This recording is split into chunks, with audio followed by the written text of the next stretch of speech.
Hello friends and a very warm welcome to all of you all. This is Aanchal and I welcome you all on this session. आप सभी को मालूम है एक सबसे जरूरी बात आरबीआई ग्रेड बी का जो एग्जामिनेशन होता है उसका सिलेक्शन प्रोसेस बहुत ज्यादा जरूरी होता है जब हम एग्जामिनेशन पॉइंट ऑफ व्यू से चीजों को देखते हैं। तो बाकी एग्जामिनेशन को उसको कंपेयर किया जाए तो ये वाला एग्जामिनेशन क्या होगा, थोड़ा सा अप लेवल पे मिलेगा आपको, थोड़ा सा लेवल इसका बाकी एग्जामिनेशन से जैसे एसबीआईपी हो गया, आईबीपीएसपी हो गया, थोड़ा सा एग्जामिनेशन का लेवल ऊपर मिलेगा। ठीक है, हम किसी भी एग्जामिनेशन को टारगेट करें, चाहे वो आरबीआई का ही क्यों ना हो, चाहे वो एसबीआई का हो, चाहे वो आईबीपीएस का हो, सबसे पहले हमें पता होना चाहिए उस एग्जामिनेशन में क्या क्या चीजें हैं। मतलब कौन कौन से फेजेस में वो एग्जामिनेशन होने वाला है, कितने पार्ट्स में वो एग्जामिनेशन होने वाला है और क्या क्या चीजें हैं जो उसमें इंक्लूड करी जाती है। तो आज हम बात कर रहे हैं उसी बारे में आरबीआई ग्रेड बी के। ऑर्गेनाइजेशन का जो नेम है रिजर्व बैंक ऑफ इंडिया है और जो पोस्ट जिसके लिए आप एग्जाम देने जा रहे हो that is RBI grade B. Category syllabus को अभी हम डिफाइन करेंगे। Mode of examination of course online होगा। सिलेक्शन का जो प्रोसेस है वो 3 पार्ट्स में डिवाइडेड है। सबसे पहला है फेज 1 ऑब्जेक्टिव टाइप, जिसमें आपको एक क्वेश्चन दिया जाएगा, मल्टीपल चॉइस क्वेश्चन होगा। दैट मींस आपको एक ऑप्शन सिलेक्ट करना है, ये ऑब्जेक्टिव है। फेज 2 जो है वो डिस्क्रिप्टिव राइटिंग का है, जहां पर आपको economic based, financial management based और इंग्लिश के एसे, रीडिंग कॉम्प्रिहेंशन और प्रेसी राइटिंग से बेस्ड क्वेश्चंस मिलेंगे जो आपको अटेम्प्ट करने हैं। कितने मार्क्स के होंगे, कितनी देर के होंगे, कितना देर का पेपर होगा, वो सब कुछ अभी बताएंगे, don't worry about that. Phase 3 में आपका इंटरव्यू होगा। ऑफ कोर्स ऑफिसर लेवल का एग्जामिनेशन है। In any case officer level के एग्जामिनेशन में हमेशा में इंटरव्यू जरूर देखने को मिलेगा। नेगेटिव मार्किंग होगी 0.25 की ऑब्जेक्टिव टाइप में। ऑफ कोर्स जैसे इसका मतलब ये हुआ कि अगर हमने एक क्वेश्चन छोड़ दिया तो हमारा एक ही मार्क्स जाएगा, लेकिन अगर एक गलत कर दिया तो 1.25 चला जाएगा। इसलिए हमारे लिए बहुत जरूरी है कि हम सिलेक्शन ऑफ क्वेश्चंस बहुत ध्यान से करें। कौन सा क्वेश्चन अटेम्प्ट करना है और कौन सा सही होगा हमारा, वो इंपॉर्टेंट है। Thank you Janvi. वैसे लैंग्वेज ऑफ पेपर जो है वो हिंदी और इंग्लिश दोनों में होगा, बस इंग्लिश लैंग्वेज जो है वो इंग्लिश लैंग्वेज में ही आएगा। ऑफिशियल वेबसाइट इसकी rbi.org.in है, यहां से आप इसको सारी चीजों को एक्सेस कर सकते हैं, सारी चीजों को देख सकते हैं। अब जैसे हमने बोला कि एग्जामिनेशन में कैसे कैसे होने वाला है, तो फेज 1 जो आपका ऑब्जेक्टिव टाइप पेपर है, ऑब्जेक्टिव टाइप पेपर में आपके पास 4 सब्जेक्ट्स आ रहे हैं, English language, general awareness, quantitative aptitude और रीजनिंग। ये बाकी एग्जामिनेशंस के प्री लेवल से क्यों अलग है, क्योंकि यहाँ पर जीए भी आ रहा है। ठीक है, तो English language 30 question, 30 marks, 25 minutes मिल रहे हैं यहाँ पर। ठीक है, समय थोड़ा ज्यादा है। जनरल अवेयरनेस से 80 क्वेश्चंस, 80 मार्क्स के 25 मिनट्स में, बहुत ज्यादा वेटेज है जीए का। Quantitative aptitude 30 question, 30 marks, 25 minutes और रीजनिंग 60 क्वेश्चन, 60 मार्क्स और 45 मिनट्स का समय दिया जाएगा। ओवरऑल क्वेश्चंस 200 होंगे, ओवरऑल मार्क्स 200 होंगे, क्योंकि 1 मार्क का एक क्वेश्चन होता है और 120 मिनट्स का समय मिलेगा। कॉम्पोजिट नहीं, सेक्शनल टाइमिंग है, आप देख लीजिए। उतने ही टाइम में आपको वो पेपर अरेंज करना है, असेंबल करना है, सॉल्व करना है, सब कुछ करना है। और ये रैंडम ऑर्डर में आता है, इसका कोई ऑर्डर फिक्स्ड नहीं है, कोई भी सब्जेक्ट आपको पहले मिल सकता है। बात करें फेज 2 की, जो डिस्क्रिप्टिव है, जहां पर आपको सोचने की, समझने की, लिखने की, टाइप करने की, सब चीज की जरूरत पड़ेगी। ठीक है, तो पेपर 1, यहाँ 3 पेपर्स होते हैं जैसे हमने आपको बताया। पेपर 1 होगा इकोनॉमिक एंड सोशल इश्यूज का, है ना, ईएसआई जिसे हम बोलते हैं। 50% ऑब्जेक्टिव होगा, 50% डिस्क्रिप्टिव राइटिंग होगा। जो ऑब्जेक्टिव है 30 मिनट्स का होगा, 30 ऑब्जेक्टिव टाइप क्वेश्चन होंगे, 50 मार्क्स का है। जो 50% डिस्क्रिप्टिव है 90 मिनट्स मिलेंगे आपको, 4 डिस्क्रिप्टिव क्वेश्चन होंगे और 50 मार्क्स का ये होगा। ठीक है, तो ऑल टुगेदर पेपर 1 आपका 100 मार्क्स का है। पेपर 2 की बात करें, डिस्क्रिप्टिव राइटिंग है, इंग्लिश लैंग्वेज का है। इसमें आपको क्या क्या चीजें मिल जाएंगी ये हम आपको बता देते हैं। इसमें आपको एक आरसी सॉल्व करना है, जो 3 क्वेश्चंस की बात यहां पर कर रहा है, जो 3 क्वेश्चंस की बात यहां पर कर रहा है। एक आपको रीडिंग कॉम्प्रिहेंशन सॉल्व करना है, एक आपको एसे राइटिंग लिखनी होगी और एक आपकी प्रेसी राइटिंग होगी। ठीक है, तो इसी के बारे में अभी हम डिस्कशन करेंगे, है ना, दैट इज वन थिंग। और कल हमने ऐसे कैसे लिखते हैं, ट्यूसडे को हमने ये बात बताई हुई है, तो आप इसको भी केटर कर सकते हो। अगेन पेपर 2 भी आपका 100 मार्क्स का होगा। पेपर 3 जो है वो जनरल फाइनेंस और मैनेजमेंट का है। इसमें 50% ऑब्जेक्टिव टाइप है, 50% डिस्क्रिप्टिव है। 120 मिनट्स का ये पेपर होगा। 30 ऑब्जेक्टिव टाइप क्वेश्चन आएंगे और 4 डिस्क्रिप्टिव क्वेश्चन आएंगे। 50-50 नंबर के दोनों पेपर्स होने वाले हैं। This is how you gonna get your phase 2 examination. तो फेज 2 एग्जामिनेशन इसका थोड़ा चैलेंजिंग होता है, क्योंकि बहुत सारी चीजें इन्वॉल्व हो जाती है और बहुत सारी चीजों को हमें अपने आप को केटर करना होता है। और दूसरी चीज, ये जो आरसी, एसे और प्रेसी राइटिंग आएगी, इसमें आपको वो मल्टीपल चॉइस क्वेश्चन नहीं आएंगे। हाँ, ऑप्शंस मिलेंगे, ऑप्शंस में से आपको एक ऐसे लिखना है, एक आरसी अटेम्प्ट करना है और एक प्रेसी राइटिंग अटेम्प्ट करना है, लेकिन बहुत जरूरी है इन तीनों चीजों को बहुत तमीज से समझते हुए। ठीक है, प्रेसी राइटिंग कैसे लिखते हैं ये भी हम लोग आपको बताएंगे इन फ्यूचर। अभी आ जाते हैं क्या क्या आने वाला है इंग्लिश लैंग्वेज में, क्योंकि हमारा पूरा जो सब्जेक्ट है वो इंग्लिश लैंग्वेज के ऊपर ही है। तो दो चीजों में हमें इसका प्रिपरेशन करना है।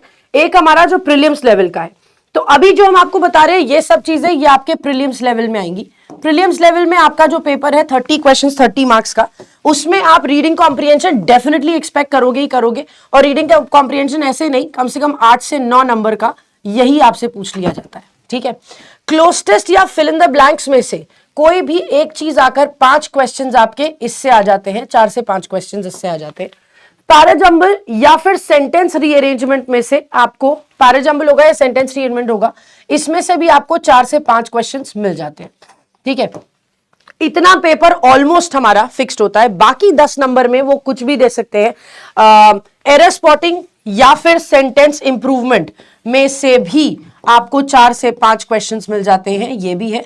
और 5 नंबर का पेपर आपका पैरा कंप्लीशन का हो सकता है, या फिर वोकैबुलरी बेस्ड क्वेश्चन का हो सकता है, या फिर मैच द कॉलम का हो सकता है। तो बेसिकली इस तरह के क्वेश्चन, अब इडियम्स एंड फ्रेजेस वो सेंटेंस इंप्रूवमेंट में पूछ लेते हैं, फ्रेज रिप्लेसमेंट क्वेश्चन भी वो सेंटेंस इंप्रूवमेंट में पूछ लेते हैं। तो इस तरह की चीजें जो है हमें ज्यादा देखने को मिलती है। ये प्रीलिम्स का पेपर आपका, हमने आपको कहा 25 मार्क्स का पेपर तो हम आपको ऑलमोस्ट बता के, 23 से 25 मार्क्स का पेपर तो हम आपको ऑलरेडी बता के चल सकते हैं।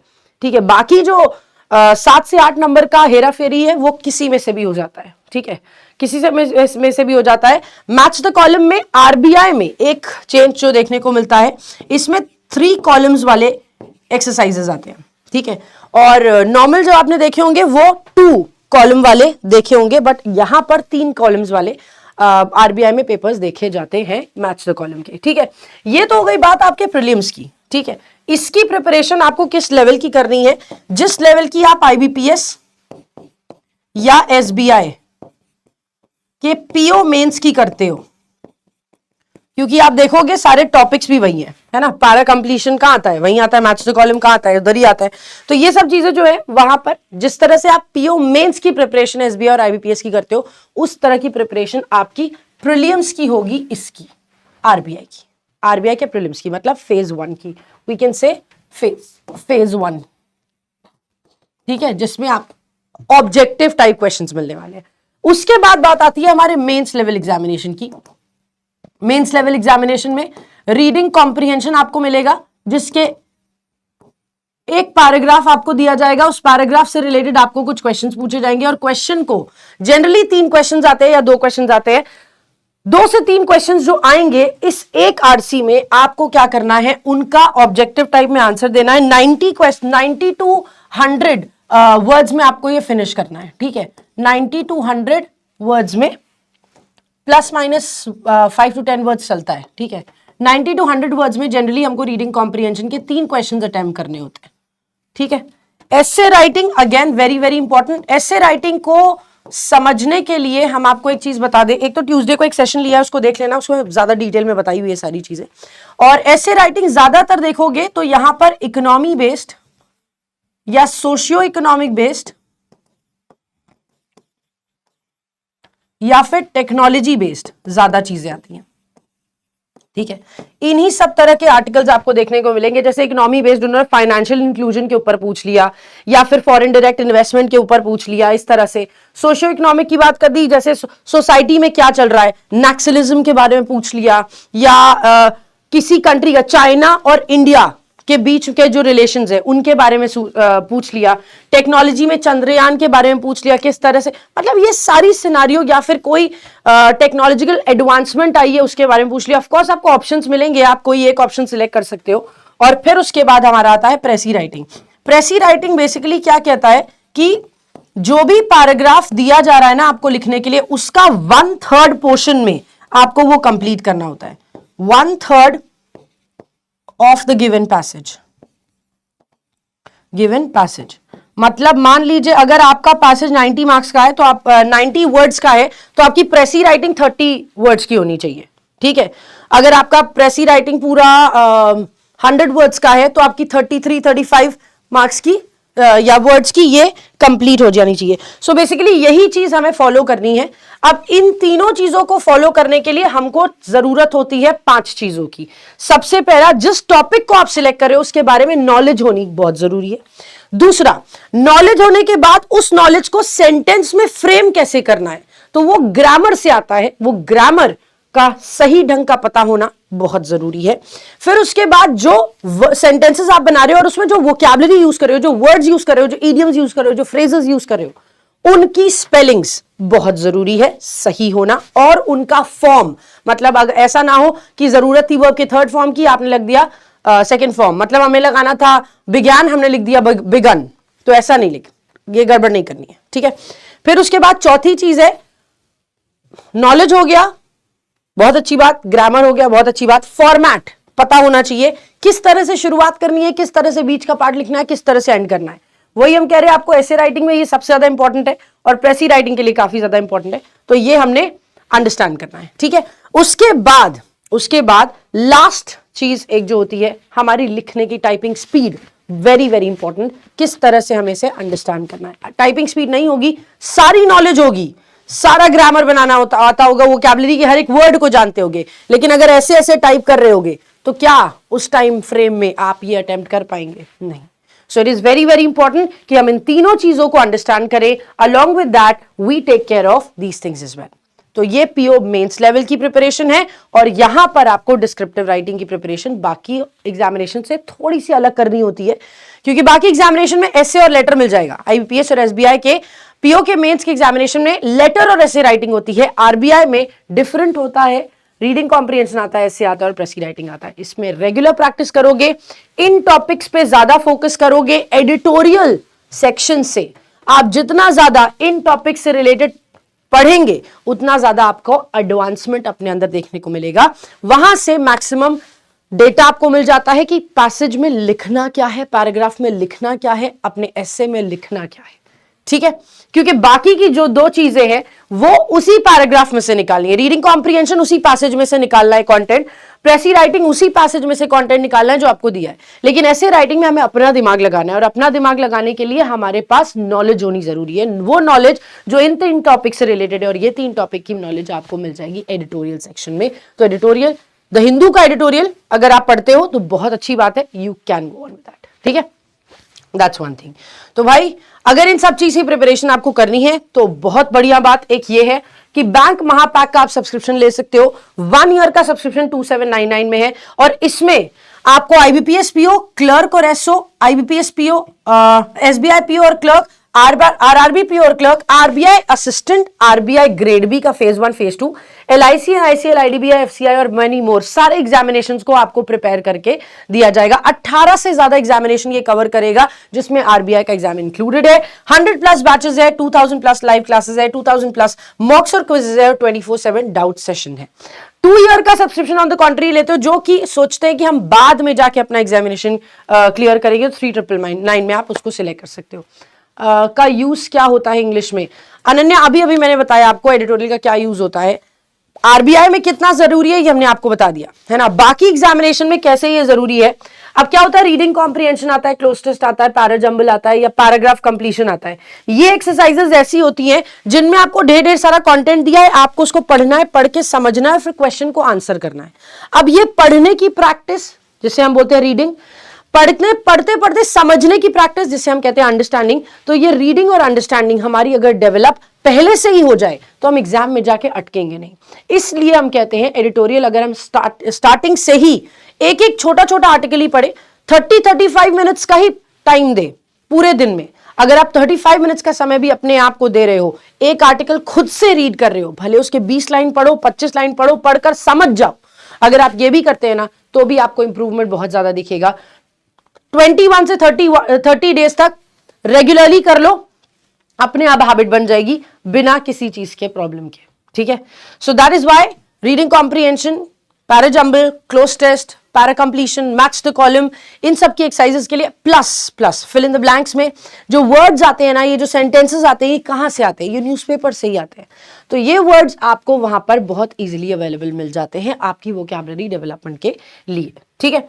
इसलिए हम कहते हैं ये काफी ज्यादा इंपॉर्टेंट है। अब अगर आपको स्पेसिफिकली आरबीआई ग्रेड बी का फेज 1 फेज 2 का बैच लेना है, लाइव और रिकॉर्डेड बैच अवेलेबल है 1799 में, इसी वीक ये स्टार्ट हुआ है, तो आप इस बैच को ले सकते हो।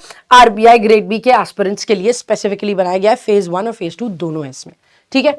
जिद्दी बैच है IBPS PO pre plus mains के लिए 1799 में अवेलेबल है। टारगेट बैच आईबीपीएस क्लर्क का है 1799 में अवेलेबल है। अल्टीमेट आईबीपीएस और एसबीआई फाउंडेशन बैच है वो 1899 में अवेलेबल है। बट ये सारे के सारे बैचेस एक साथ अवेलेबल है बैंक महापैक या बैंक महाविश्वास पैक पे, ठीक है। अगर आप ये सोचते हो कि मैं किताबें कहां से लूं, ऐसी बुक जो मुझको सब कुछ बता दे, सब कुछ सिखा दे, तो डिटेल थ्योरी के साथ, सॉल्व्ड एग्जांपल्स के साथ, प्रॉब्लम सॉल्विंग टेक्निक्स के साथ, टॉपिक वाइज एक्सरसाइजेस के साथ, प्रीवियस ईयर क्वेश्चंस के साथ, ये सब की सब आपको इंग्लिश और हिंदी दोनों में अवेलेबल है 1299 में। पीडब्ल्यू के स्टोर से ले सकते हो, अमेजॉन से ले सकते हो या फ्लिपकार्ट से ले सकते हो, दैट इज वन थिंग। ये 6 किताबों का सेट आएगा जिसमें quantitative aptitude, English language, reasoning ability, banking and general awareness, logical reasoning, logical and analytical reasoning और डेटा इंटरप्रिटेशन की 6 किताबें आपको मिलेगी अलग अलग समझ में, ठीक है। That is one thing. जो लोग, अब देखो मॉक्स बहुत ज्यादा इंपॉर्टेंट होते हैं हमारे एग्जामिनेशन पॉइंट ऑफ व्यू से। अगर हमने मॉक्स नहीं दिए तो हमें अपना एक रिफ्लेक्शन नहीं दिख पाता है कि हम कहां तक पहुंच चुके हैं, कितनी प्रिपरेशन हमारी हो चुकी है ना। तो इसलिए 20 एग्जाम्स को कवर करते हुए 1200 से भी ज्यादा मॉक्स है, 60,000 से भी ज्यादा क्वेश्चंस है, 40 फ्री मॉक्स आपको मिल रहे हैं। अभी से आप प्रैक्टिस करना शुरू कर सकते हो। 6 मंथ्स का सब्सक्रिप्शन 199 में और 12 मंथ्स का सब्सक्रिप्शन 249 में, 249 में बैंकिंग 1 पास के नाम से आपको मिल जाएगा, अगेन पीडब्ल्यू के स्टोर पे।